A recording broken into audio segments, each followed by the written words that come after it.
Assalamualaikum warahmatullahi wabarakatuh. Jadi di sini kita sudah masuk ke bab 3, yaitu networking models. Nah, yang pertama itu ada jaringan komputer. Jaringan komputer adalah sekumpulan perangkat komputasi yang saling terhubung untuk bertukar data dan berbagi sumber daya. Nah, agar proses komunikasi antar komputer bisa terjadi, dibutuhkan aturan atau standar yang disebut networking models. Nah, model ini mendefinisikan bagaimana komputer bisa saling berkomunikasi meskipun berasal dari vendor berbeda. Nah, saat ini ada dua open standard networking models yang paling dikenal. Yang pertama itu ada OSI model, dikembangkan oleh International Organization for Standardization atau ISO. Lalu ada TCP atau IP model, dikembangkan oleh US Department of Defense atau DoD. Kedua model ini memungkinkan perangkat dari berbagai vendor untuk saling terhubung dan bertukar data secara terbuka. Nah, jadi sebelum adanya model jaringan terbuka atau open networking model, itu setiap vendor atau perusahaan teknologi membuat model jaringan sendiri-sendiri. Hal ini menyebabkan perangkat dari vendor yang berbeda tidak bisa saling terhubung atau berkomunikasi. Ini contohnya itu pada tahun 1974 IBM membuat model jaringannya sendiri yang bernama System Network Architecture atau SNA. Nah, lalu vendor lain juga membuat model jaringan sendiri yang tidak kompatibel dengan SNA milik IBM. Nah, setelah hadirnya model jaringan terbuka atau open networking itu, semua vendor sepakat menggunakan model jaringan yang sama, yaitu TCP atau IP. Nah, dengan menggunakan model yang sama ini, perangkat dari vendor berbeda bisa saling terhubung dan berkomunikasi dengan lancar. Nah, di sini ada ilustrasi gambarnya, teman-teman.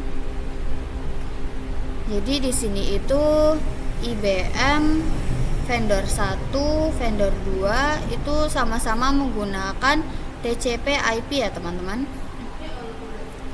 Karena menggunakan model yang sama, mereka itu bisa saling terhubung. Nah, TCP atau IP model itu adalah networking model yang saat ini paling umum digunakan. Model ini mendefinisikan protokol agar komputer terutama yang berada di jaringan berbeda bisa saling berkomunikasi. Untuk mempermudah pemahaman, networking model dibagi ke dalam beberapa bagian kecil yang disebut layer. Nah, TCP atau IP model itu terdiri dari 4 layer. Namun dalam praktik di jaringan nyata, model ini sering dibagi menjadi 5 layer agar lebih mudah dipahami. Nah, di sini itu yang OSI model itu ada application layer, presentation layer, session layer, transport layer, network layer, data link layer, dan physical layer.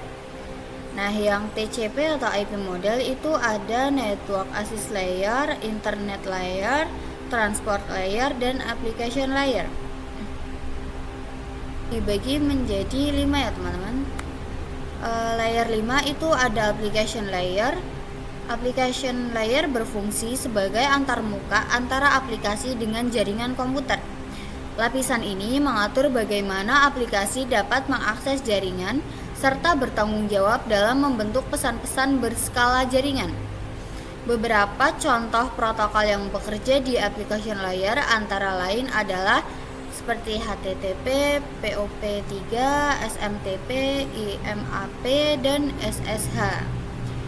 Nah, sebagai contoh, Saat kita mengakses sebuah website, HTTP akan digunakan untuk mengatur komunikasi antara web server dengan klien. Lalu layer keempat itu ada transport layer. Nah, pada transport layer itu berperan penting dalam menyajikan layanan transfer data untuk application layer.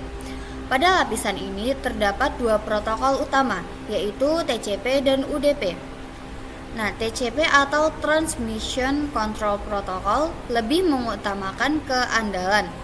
TCP menyediakan mekanisme pengecekan kesalahan atau error recovery mechanism sehingga data yang dikirim dapat dipastikan sampai dengan benar. Lalu UDP atau User Datagram Protocol itu lebih mengutamakan kecepatan. UDP biasanya digunakan untuk aplikasi seperti video streaming dan game online, di mana kecepatan lebih penting dibanding keandalan data. Nah, layer yang ketiga itu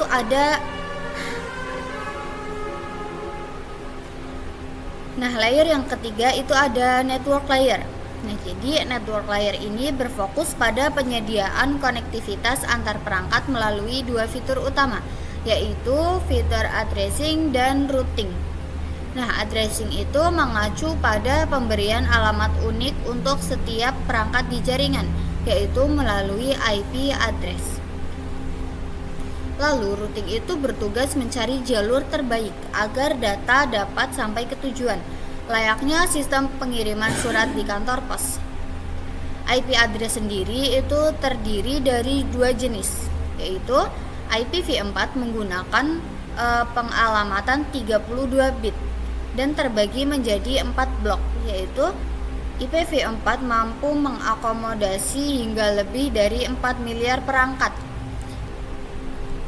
IPv6 menggunakan pengalamatan 128 bit yang memungkinkan jumlah alamat yang jauh lebih banyak untuk mendukung pertumbuhan jaringan di masa depan. Lalu layer yang kedua itu ada data link layer. Jadi data link layer itu bertugas mendefinisikan protokol yang dibutuhkan oleh physical layer. Salah satu fitur penting pada lapisan ini adalah FCS atau Frame Check Sequence, yang berfungsi untuk mendeteksi kesalahan dalam pengiriman data meskipun tidak dapat memperbaikinya. Jadi hanya mendeteksi kesalahan dalam pengiriman data ya teman-teman. Nah, di data link layer juga digunakan alamat fisik berupa MAC address yang unik untuk setiap perangkat jaringan. Lalu layer yang pertama yaitu ada physical layer. Physical layer mendefinisikan aspek fisik dari jaringan komputer seperti kabel, konektor, dan perangkat keras lainnya. Lapisan ini menentukan bagaimana perangkat-perangkat tersebut saling terhubung secara fisik untuk memungkinkan komunikasi data.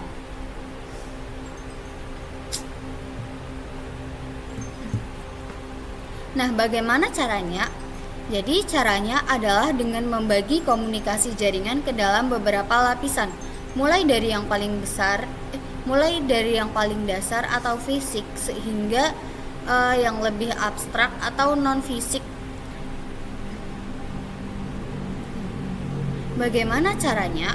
Caranya adalah dengan membagi komunikasi jaringan ke dalam beberapa lapisan, mulai dari yang paling dasar atau fisik hingga yang lebih abstrak atau non fisik. Setiap lapisan memiliki aturan atau protokol tertentu yang harus dipatuhi oleh perangkat agar bisa berinteraksi dengan perangkat lain. Jadi, secara sederhana, networking model dibuat dengan sebagai panduan standar berisi aturan yang wajib diikuti oleh para vendor saat membuat perangkat, supaya semuanya bisa saling terhubung dan bekerja sama dalam satu jaringan. Nah, di sini ada encapsulation dan decapsulation. Jadi, encapsulation adalah proses membungkus data dengan header pada data di setiap layernya. Adapun decapsulation ialah sebaliknya. Atau decapsulation itu terjadi di sisi penerima, di mana data dibuka dari setiap layernya untuk mencapai bentuk aslinya. Nah, proses encapsulation berdasarkan layer itu di sini ada application layer atau datanya itu ditambahkan transport header, misalnya TCP atau UDP, lalu disebut segmen. Lalu network layer itu segmen tadi diberi IP header untuk penentuan jalur pengiriman, hasilnya disebut paket. Lalu data link layer, paket akan dibungkus lagi dengan data link header dan data link trailer, misalnya header dan trailer dari Ethernet, dan hasil akhirnya itu disebut frame. Nah, pentingnya proses ini itu adalah proses ini memungkinkan data dikirim secara efisien dan tepat tujuan di jaringan, dan memastikan integritas serta keamanan data selama proses transmisi. OSI model konsep. Jadi saat ini model yang paling sering digunakan adalah TCP atau IP karena lebih dominan dalam perkembangan protokolnya dibandingkan OSI layer. Namun OSI layer tetap dipelajari karena lebih mudah dipahami. Sebelum ada model standar, setiap vendor memiliki model jaringan sendiri yang membuat komunikasi antar vendor jadi sulit dan membutuhkan upaya besar dalam membangun jaringan. Untuk mempermudah komunikasi antar vendor, dibuatlah standar OSI atau Open System Interconnection oleh ISO pada tahun 1984 yang terdiri dari 7 lapisan atau OSI 7 layer model. Nah, di sini ada OSI model layer. Nah, ini itu adalah perbandingan antara OSI model dan TCP atau IP model. Di sini terdapat PDU atau protokol data unit di tiap layernya. Setiap lapisan dalam model ini mengolah data dengan menambahkan informasi tertentu yang disebut PDU atau protokol data unit untuk memastikan data sampai ke tujuan dengan benar. Nah, OSI model itu memiliki 7 lapisan, sedangkan TCP atau IP model lebih sederhana dengan 4 lapisan. Nah, di sini terdapat 7 lapisan layers pada model OSI. Ini ya teman-teman. Jadi, yang pertama ada application layer, presentation layer, session layer, transport layer, network layer, data link layer, dan yang ketujuh itu ada physical layer. Nah, di sini ada upper layer, itu berkaitan dengan user interface, data formatting, dan communication session.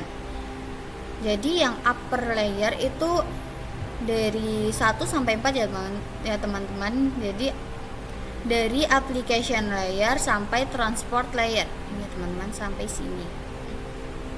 Nah, yang lower layer itu berkaitan dengan bagaimana data itu mengalir. Jadi dari network layer sampai physical layer ya teman-teman. Dari network sampai physical.